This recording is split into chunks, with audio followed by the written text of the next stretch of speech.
Betty Willow came down from Lost Pass about 2 hours later, joining me for dinner, meaning she was above and to the right of the two bears as I filmed the lower one from the meadow. Day 4 was a rest day for us, and we spent much of it in Doe's Meadow as she tried to educate me about wildflowers. Later in the afternoon, we moved 2 miles to Bear Camp to set up for our ascent the following day.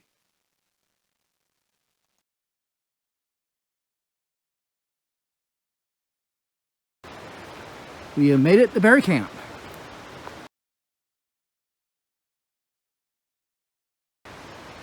So, spinning this way, we have a beautiful sight here. Step back in here, you have an even larger sight. Nice. Ready to drop the pack and set up the tent.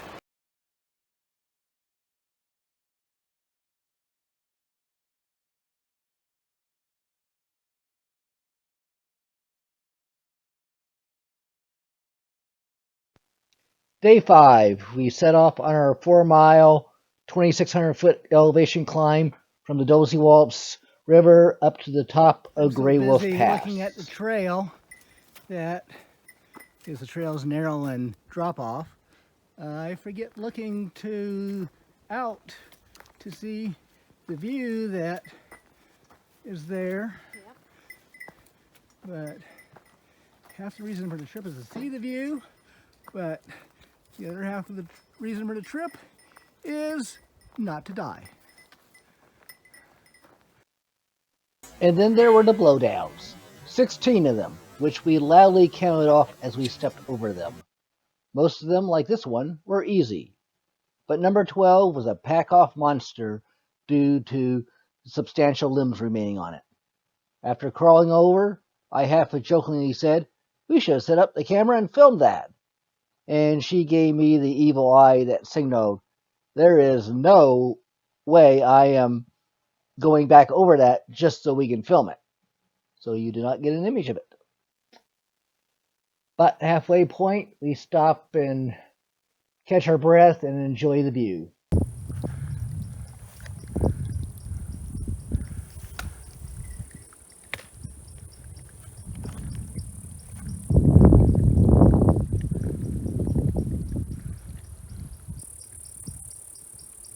Point at a mountain.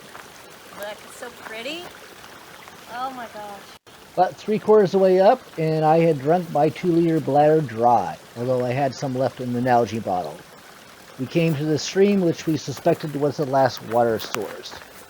We debated just to top the Nalgene off and go for the top, but in the end opted to drop our packs and use my gravity-fed filter system with the bladder connection to refill the bladders.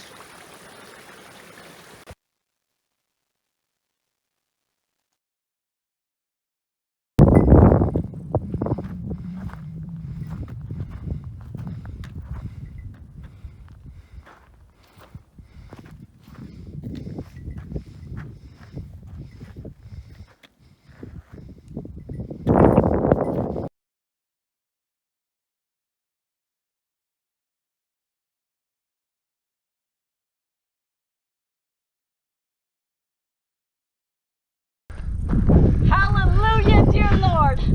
I have received thy message. I see the sign.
She said, let's do Grey Wolf Pass. It would be fun, she said. I lied through my teeth.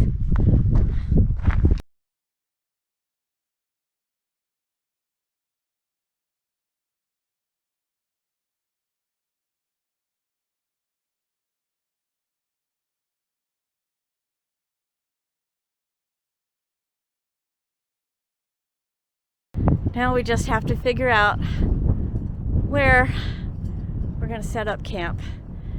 We gotta be near water.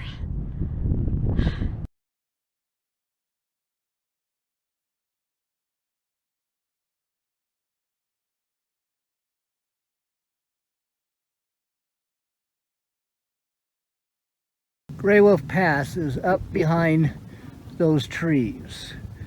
And it's loose, it's a rocky switchback downhill from the pass down to here. And we are camped just on the other side of those trees.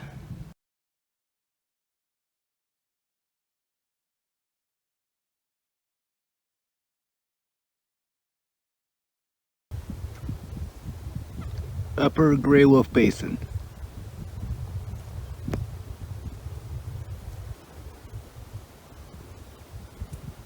Grey Wolf Pass, right behind the trees. You come down that scree field on a series of switchbacks. Trekking poles, highly advised.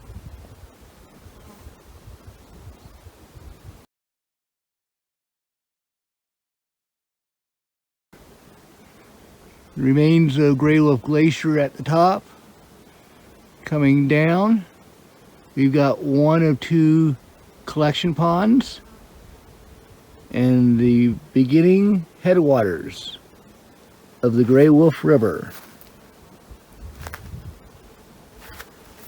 Going down the Grey Wolf Drainage Valley.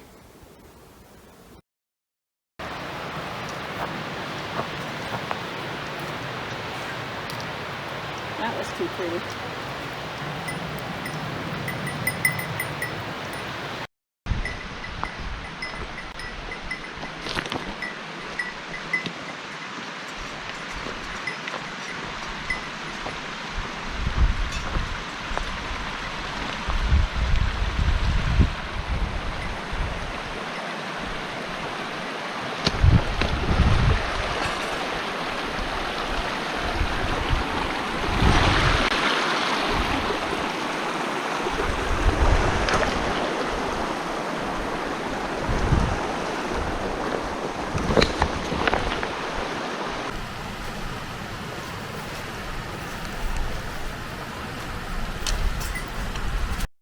Hiking through an old avalanche chute here. The dead trees are indicative that snow came off the mountain behind us, and this is the run out where all the trees ended up. We will turn around in just a few more feet and see where all that snow came from. The trees behind us are actually regrowing. It's not a seasonal avalanche chute. But behind there is where it came from. Poppy, what should our criteria for break spots be on this trip? The perfect sitting spot? Well, number one, you've got to find a good rock or log to sit on. Number two, access to water. Top off your bladder or your water bottle. It's cool and refreshing. Number three is shade and maybe a cool breeze. Unless it's cold, in which case you want a spot that has some nice sun filtering through to warm you. 4 is minimal bugs. We don't like bugs. And number 5 is a view. Nothing like sitting in the forest on a log, listening to the water and looking across at a beautiful, beautiful view. Grey Wolf River coming on down, picking up side streams as it comes down. I came over here. I'm not sure that's the best choice.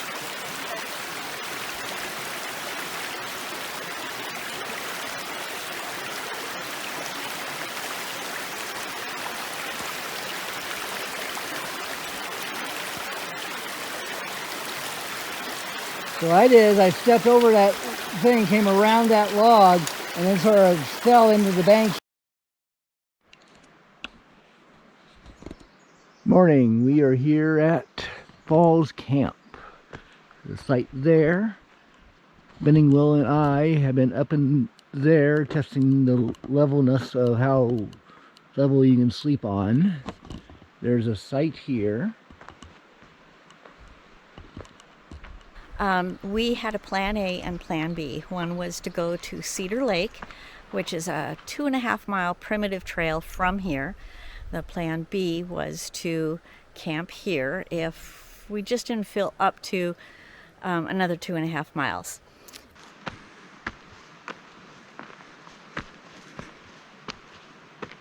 This over here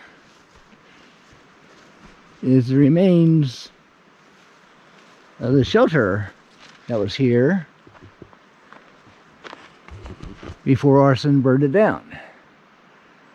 Bending Willow will have more on that in her video. Water for here is down on the river rock. You cannot go to the left. Trust me. The center is the closest source of water.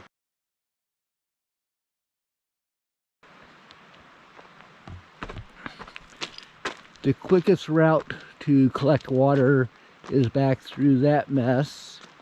The collection site is a little tricky due to logs. Bending Will and I followed the rock bed to the right and keep going right.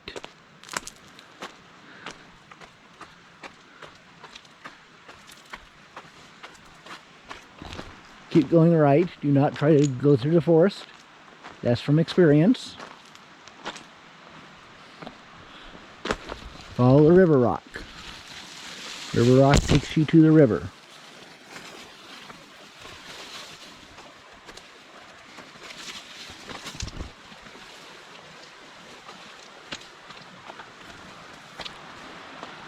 You can finally come to this place and starting to look upstream. I'm guessing this is why they call it the falls.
Log jam. Grey Wolf River. Those aren't beavers, this is real log jam. We're only a couple 100 feet down the trail and here's another log jam.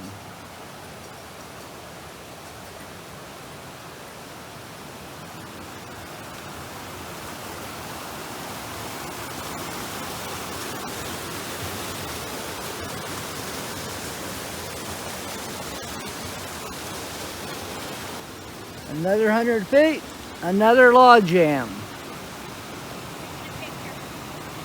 All right.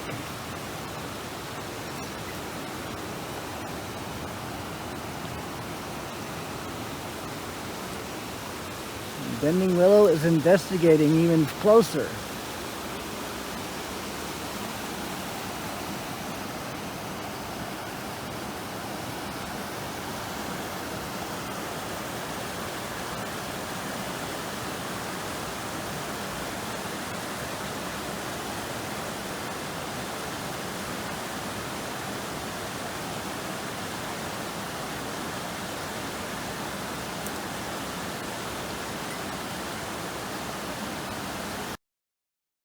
Okay, she left here. I don't know where she went to. She left there. I thought I was going to get her, but...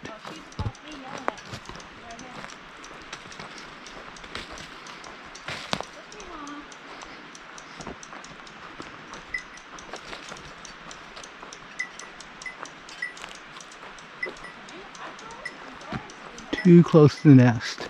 Bird is not happy with us.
Was that fun or what? You were terrified, weren't you? I stopped and took a photo.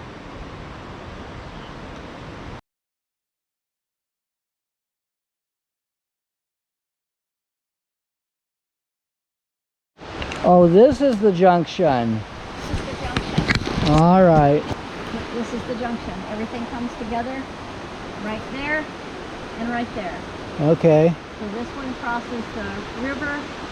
There's a bridge right over there that crosses Cameron Creek. And right over there is Three Forks. Okay. This way. And we will go that way. Okay. Grey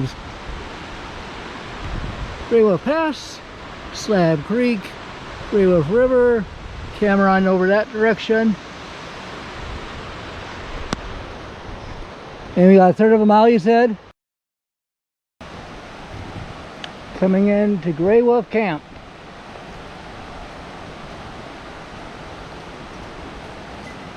Oh, we crossed the bridge?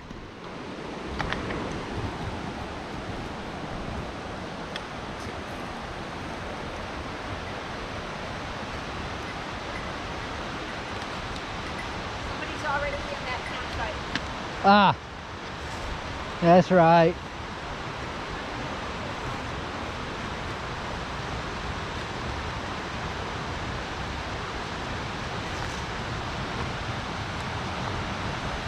There are campsites on both sides of the river. Three Forks Camp is a second camp on the other side. Privy apparently is on the other side of the river too. But campsites on the other river side of the river are taken, she says. So we are coming down here. It looks like in a moment we have it for ourselves. It may not last. We're early tonight.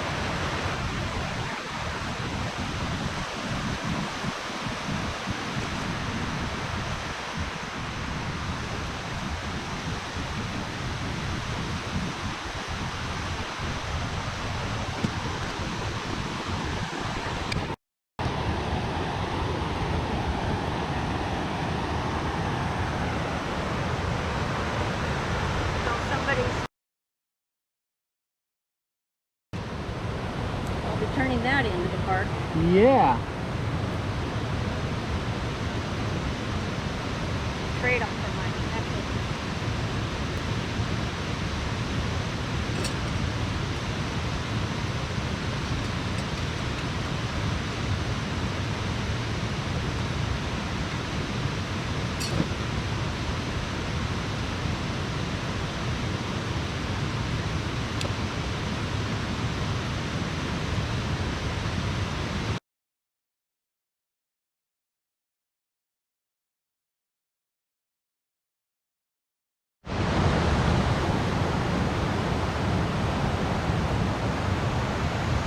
That is the site we took.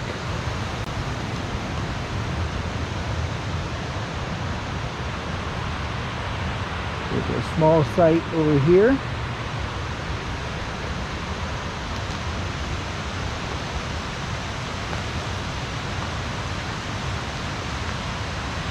There's a site here. About 2 hours after the last video was shot, it's about dusk and I was still up, and another gal came into camp looking totally exhausted. Campsite next to us was still open, so thought she was going to go there, but she came in and I thought it was due just an initial greeting. Her first words to me were, "Do you have satellite communication?" So that woke me up right away. I said yes, I got my Garmin Inreach. I asked her what was going on, and was expected to be out that night, which meant people were expecting her.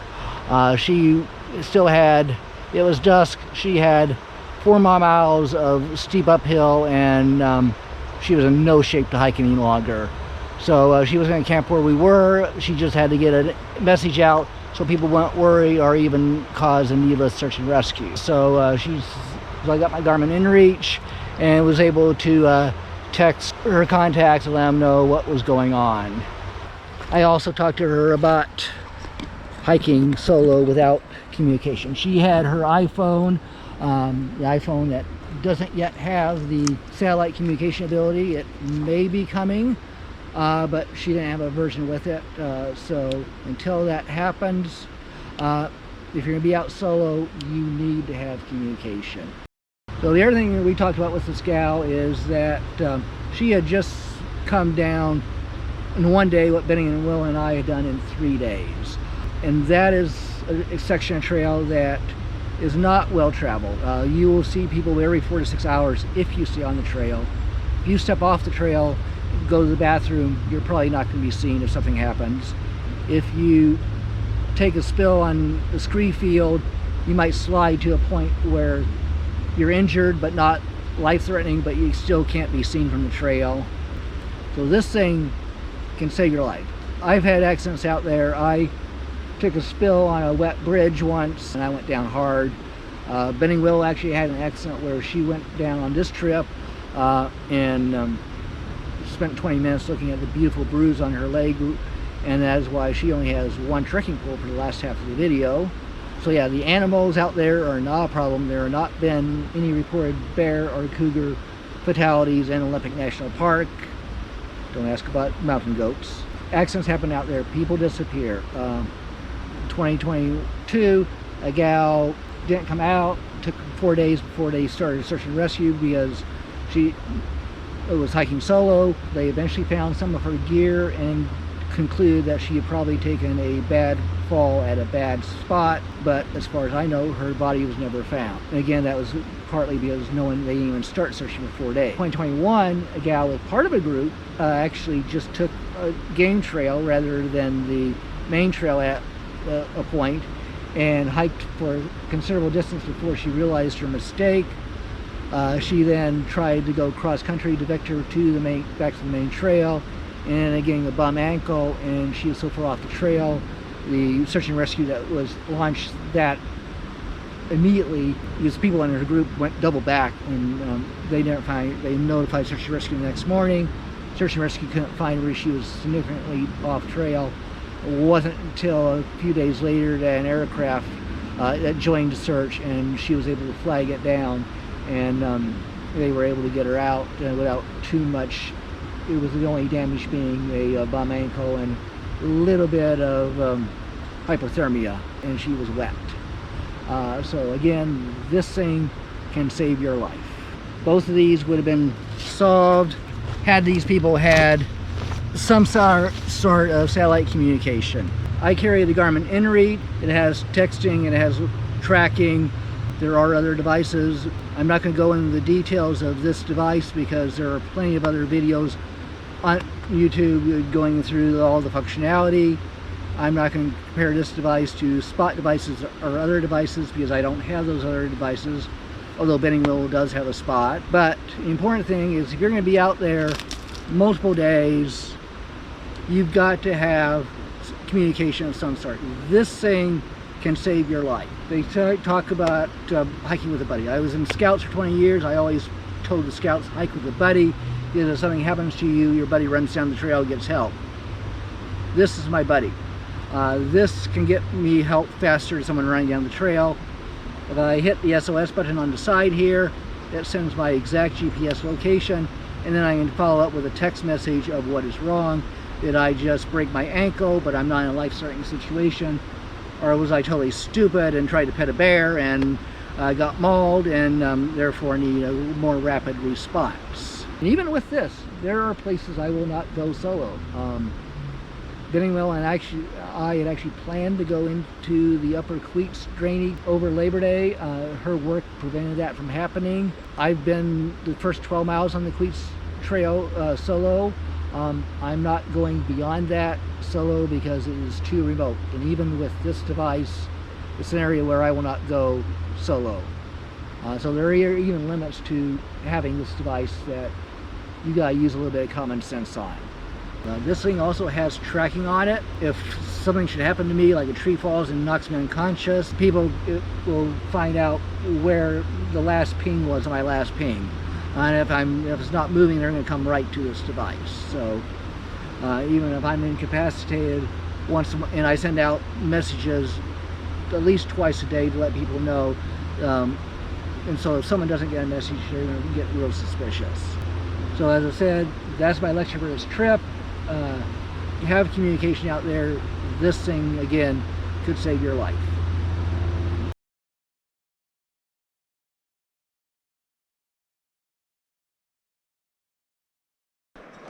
Well, well, well, what do we have here?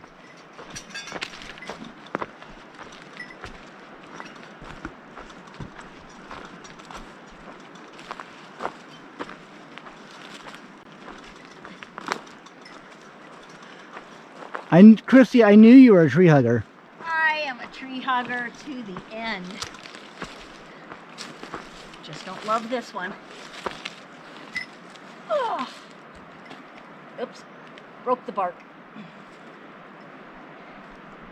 Next. Ah, your legs are longer than mine. You should do fine.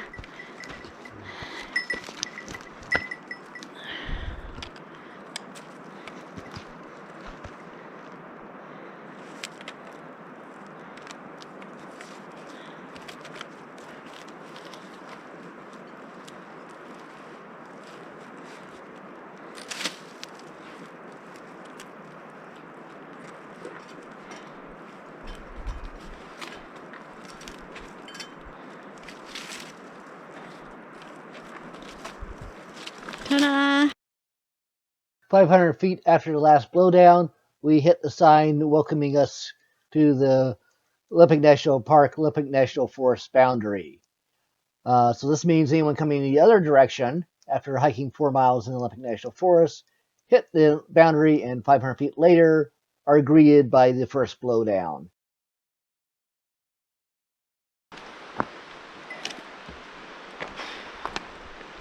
Coming up on the Grey Wolf River.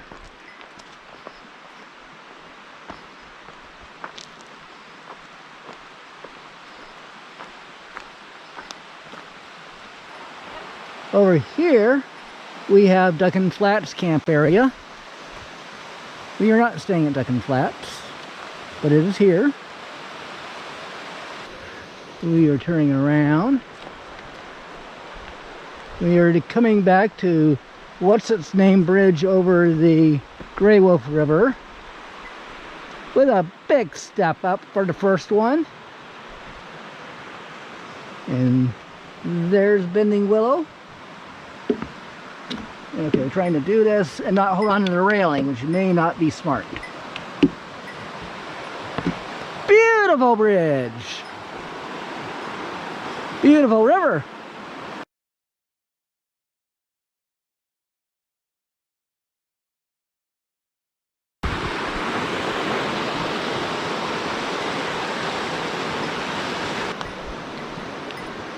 Another big step down. I'm going to try holding the railing this time. Be a little bit smarter, safer, whatever you want to call it. We are going down to Slab Camp. I don't know how close it is, but apparently it is very close. And I'm keeping the GoPro running.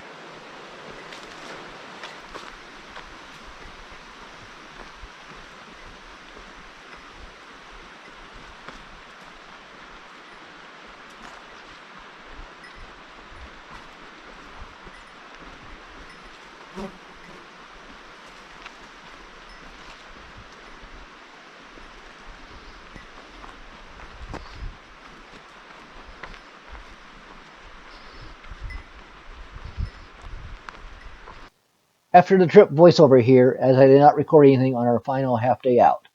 This was my longest trip ever, and the weather cooperated so I could pack more food and less clothing. My route, up Dosewallips and out Grey Wolf, was relatively easy, but Bending Willow coming down the primitive trail from Cameron Pass and Lost Pass had more challenging obstacles to deal with, which will be on her video. There will likely be one more fall backpack outing on this channel before the fall equinox signals it is time to put the overnight gear away. However, there's been discussion of a day snowshoeing outing in a few months. Thank you for watching. Please give a like, leave a comment, and enjoy the final dusk image that Bending Willow spent setting up at Slab Camp.